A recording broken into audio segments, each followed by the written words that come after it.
وی مورې چې نور به زه جړېږم که نه، مورې چې نور به زه جړېږم که نه، په جدایۍ به دې دردېږم که نه.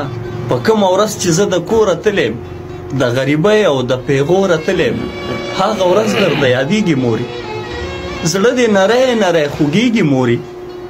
ماله افسوس په دې خبره راشي، څوک مسافر چې د وطنه راشي، ویمه چې دی بم د مور خوا پرېښي وي، چې به په زور که په رضا پرېښي. ژوند خو مې تېر شو بس تېرېږي مورې، مسافر زوی درته یادېږي مورې. زه خو د شپه ورځ په زړګي کې ساتم، هر یو ارمان د اسویلي کې ساتم.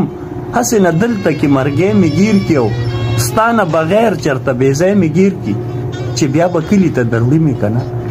ما لکه پن چې څوک راوړي به که نه، که نه همداسې بیا سرې به پروت یم او د مسافرو په دیرې به پروت یم. ما ستا دپاره تکلیفونه یوړل، ستا د لیدو مې ارمانونه یوړل، اوس په دعا کې یادوي مې مورې. خیرات په ما پسې کوي به مورې، په مرګ مې دا ارمان پوره که مورې، لږه سنګل راته خوره که مورې. سعید وی ډېرو شوګیرو خوړلی او د عربیانو مزدورو خوړلی.